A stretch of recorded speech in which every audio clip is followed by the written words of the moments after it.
109 സങ്കീർത്തനം. കർത്താവെ, പ്രതികാരം ചെയ്യണമേ.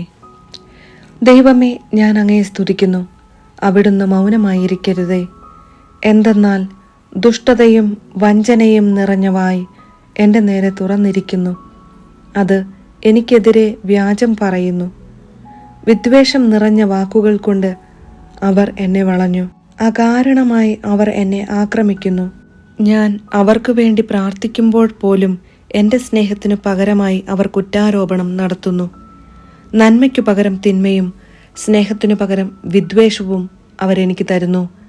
അവനെതിരെ ഒരു ദുഷ്ടനെ നിയോഗിക്കണമേ. നീചൻ അവൻ്റെ മേൽ കുറ്റം ആരോപിക്കട്ടെ. വിചാരണയിൽ അവൻ കുറ്റക്കാരനായി കാണപ്പെടട്ടെ. അവൻ്റെ പ്രാർത്ഥന പാപമായി പരിഗണിക്കപ്പെടട്ടെ.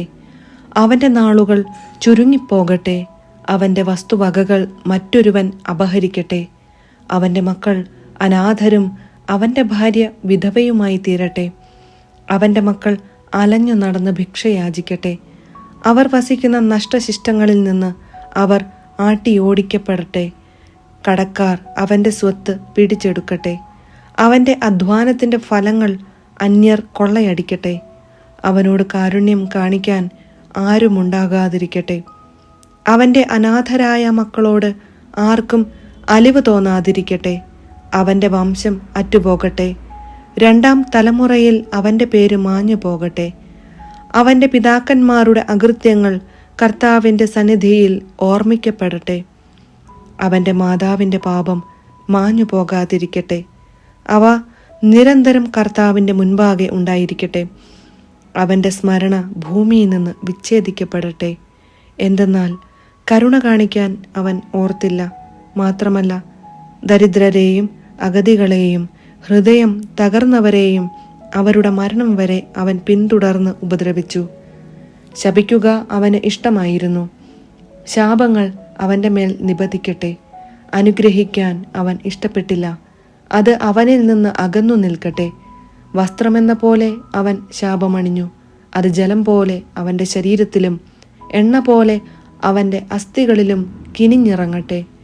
അത് അവൻ അണിയുന്ന അങ്കി പോലെയും നിത്യം ധരിക്കുന്ന അരപ്പട്ട പോലെയും ആയിരിക്കട്ടെ. എനിക്കെതിരായി തിന്മ സംസാരിക്കുകയും എൻ്റെ മേൽ കുറ്റം ആരോപിക്കുകയും ചെയ്യുന്നവർക്ക് കർത്താവിൽ നിന്നുള്ള പ്രതിഫലം ഇതായിരിക്കട്ടെ. എന്നാൽ എൻ്റെ കർത്താവായ ദൈവമേ, എന്നോട് അങ്ങയുടെ നാമത്തിനൊത്ത വിധം പ്രവർത്തിക്കണമേ. അങ്ങയുടെ വിശിഷ്ടമായ കാരുണ്യത്തെ പ്രതി എന്നെ മോചിപ്പിക്കണമേ. ഞാൻ ദരിദ്രനും അഗതിയുമാണ്. എൻ്റെ ഹൃദയം നുറുങ്ങിയിരിക്കുന്നു. സായാഹ്നത്തിലെ നിഴൽ പോലെ ഞാൻ കടന്നു പോകുന്നു. വെട്ടുകിളിയെ എന്ന പോലെ എന്നെ കുടഞ്ഞെറിയുന്നു.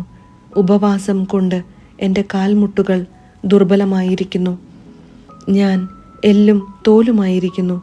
എൻ്റെ മേൽ കുറ്റമാരോപിക്കുന്നവർക്ക് ഞാൻ നിന്നാപാത്രമാണ്. അവർ എന്നെ കാണുമ്പോൾ പരിഹാസപൂർവം തലകുലുക്കുന്നു. എൻ്റെ ദൈവമായ കർത്താവെ, എന്നെ സഹായിക്കണമേ.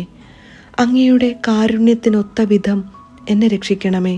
കർത്താവെ, ഇത് അങ്ങയുടെ കരമാണെന്നും അവിടുന്നാണ് ഇത് ചെയ്തതെന്നും അവർ അറിയട്ടെ. അവർ ശപിച്ചു കൊള്ളട്ടെ, എന്നാൽ അവിടുന്ന് അനുഗ്രഹിക്കണമേ. എൻ്റെ എതിരാളികൾ ലജ്ജിതരാകട്ടെ. അങ്ങയുടെ ദാസൻ സന്തുഷ്ടനാകട്ടെ. എന്നിൽ കുറ്റമാരോപിക്കുന്നവർ അപമാനം ധരിക്കട്ടെ. അത് പുതപ്പെന്ന പോലെ അവരെ പൊതിയട്ടെ. എൻ്റെ അധരങ്ങൾ കർത്താവിന് ഏറെ കൃതജ്ഞതയർപ്പിക്കും. ജനക്കൂട്ടത്തിൻ്റെ നടുവിൽ ഞാൻ അവിടുത്തെ പ്രകീർത്തിക്കും. മരണശിക്ഷയ്ക്ക് വിധിക്കുന്നവരിൽ നിന്ന് രക്ഷിക്കാൻ അഗതിയുടെ വലത്തുവശത്ത് അവിടുന്ന് നിൽക്കും.